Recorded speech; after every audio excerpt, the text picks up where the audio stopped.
Plastic mainly যেটা হয়, এটা যখন জলে যায় তখন জলে বোঝা যায় না যে কোথায় ন্যানো প্লাস্টিক আছে, কারণ এত ছোট কণা এটা জলের সাথে প্রায় মিশে যাওয়ার মতো হয় এবং জলের বিভিন্ন স্তরে ভাসতে থাকে, শুধু যে ওপরের স্তরে ভাসে তা নয়। এবার সেইখানে জলজ প্রাণী যে সমস্ত, বিশেষ করে আমরা যেগুলো খাই মাছেদের ভেতরে এটা চলে যায় জলের সঙ্গে। এবার এই মাছ আমরা যখন ভেতরে ঢুকিয়ে দিই খাই যখন, তখন এর মধ্যে যা ন্যানোপ্লাস্টিক বা মাইক্রোপ্লাস্টিক আছে সেগুলো আমাদের শরীরে ঢোকে। এবার আমাদের শরীরে ন্যানোপ্লাস্টিকও এত ক্ষুদ্র যে সেটা স্টমাকে যেরকম যায় সেরকম ব্লাডের সঙ্গেও সার্কুলেশনে মিশে যায়। তার ফলে যে সমস্ত, বিশেষ করে এই ন্যানো প্লাস্টিকটা হচ্ছে কার্সিনোজেনাস মেটেরিয়াল, সুতরাং এইগুলো আমাদের বডিতে কার্সিনোমা তৈরি করে এবং কার্সিনোমা তৈরি করলে একটা লেভেলের পরও যদি ওটা উঠে যায় তাহলে ক্যান্সারাস গ্রোথ হতে পারে।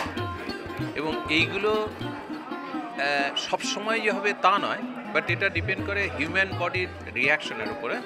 সুতরাং এটা খুবই ক্ষতিকারক এবং এর প্রিভেনশন দরকার। সেই প্রিভেনশনের জন্য একটা হচ্ছে হলো অ্যাওয়ারনেস জেনারেশন, দ্বিতীয়ত হচ্ছে হলো গভর্নমেন্ট রেগুলেশন এবং গভর্নেন্স, এবং থার্ড হচ্ছে হলো কীভাবে আমরা বাচ্চাদের মধ্যে এই অ্যাওয়ারনেসটা জেনারেট করতে পারবো, যে বাচ্চারা যদি জানতে পারে যে এইরকম সে সিঙ্গেল ইউজ প্লাস্টিক, আমরা সিঙ্গেল ইউজ প্লাস্টিক, কিন্তু কোনগুলো সিঙ্গেল ইউজ প্লাস্টিক, বড় বড় হোর্ডিং থাকবে, বাচ্চাদের স্কুলের যে পড়ার বই থাকবে সেইখানে এইগুলো থাকবে, সো দ্যাট মানে এই স্কুল চিলড্রেন এবং বাচ্চা যারা, তাদের মধ্যে যদি এই অ্যাওয়ারনেসটা ডেভেলপ করানো যায় তাহলে কিন্তু সাস্টেনেবলি এটা অনেক দিন এগিয়ে যাবে এবং তাতে আমাদের সোসাইটির কিন্তু লাভ হবে।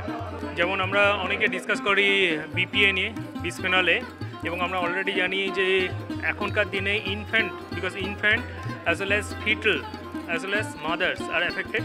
সো ইনফ্যান্ট বটল যেগুলো ইউজ করা হয়, যদিও বটল আমরা ইউজ করতে বারণ করি কারণ ইনিশিয়াল 6 মাস আমরা বলি exclusively mother's milk, but even if you are using bottle any time, that should be BPA free. Even some products like shampoo, soaps, powder, that should be triclosan or this paraben free, because those are carcinogenic in the nature. And nowadays if you go through, ask for that I want a baby soap, and you will see that there is written that it should be paraben free. So these are the things gradually evolving, and possibly we are now coming to know lots of things about this toxic effect of this on the evolving adults like infant or child. Plastic কিসের থেকে তৈরি হয়? পেট্রোলিয়ামজাত products থেকে। সুতরাং পেট্রোলিয়ামজাত products যখন মাটি থেকে বার করা হয় সেখান থেকে পলিউশন শুরু হয়, বিভিন্ন রকম টক্সিক কেমিক্যালস এবং গ্যাস সেখান থেকে সৃষ্টি হয়। তারপরে যখন প্লাস্টিক ইউজ করছি সেগুলো মাইক্রোপ্লাস্টিক এবং ন্যানোপ্লাস্টিকে পরিণত হচ্ছে, সেগুলো কিন্তু আমরা ইনহেল করছি, ইনজেস্ট করছি। ইনহেলেশনের মাধ্যমে সেগুলো শুধু ফুসফুসের অ্যালভিওলিতে নয়, সেখান থেকে বিভিন্ন রকম সার্কুলেশনে গিয়ে সব কোষেও চলে যাচ্ছে। এবং এই ইনহেলেশনের ফলে যেটা হচ্ছে, আমাদের যেহেতু লাংস প্রধান একটা মানে প্রধান সোর্স অফ ইনহেলেশন, যে entry point of the plastic pollution, তো সেখানে লাংস প্রথমে অ্যাফেক্টেড হচ্ছে, সেখানে অ্যাজমার প্রাদুর্ভাব বেড়ে যেতে পারে। লাংসের মধ্যে একটা সারফেক্ট্যান্ট বলে একটা পদার্থ থাকে যেটাকে লাংসটাকে ইনফ্লেটেড রাখতে সাহায্য করে। সেই সারফেক্ট্যান্ট প্রোডাকশনের হ্যাম্পারের ফলে সেখান থেকে ইন্টারস্টিশিয়াল লাং ডিজিজ কিংবা বিভিন্ন ধরনের ইনফেকশনের চান্স হতে পারে, লাংয়ে ফাইব্রোসিস হতে পারে, এবং বিভিন্ন অর্গানে ছড়ানোর ফলে ইনফার্টিলিটি জাতীয় প্রবলেমও কিন্তু বাড়তে পারে। বেসিক্যালি ক্যান্সারের সঙ্গে যে লিঙ্কটা পাওয়া গেছে সেটা হচ্ছে মাইক্রোপ্লাস্টিকের। আমরা সাধারণত জানি যে প্লাস্টিক কিন্তু খুব তাড়াতাড়ি ডিকম্পোজ হয় না, ইটস নট বায়োডিগ্রেডেবল।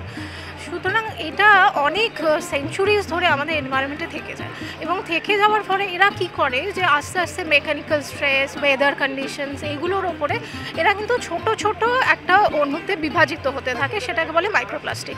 মানে খুব ছোট প্লাস্টিক, 5 মিলিমিটারের কম প্লাস্টিক।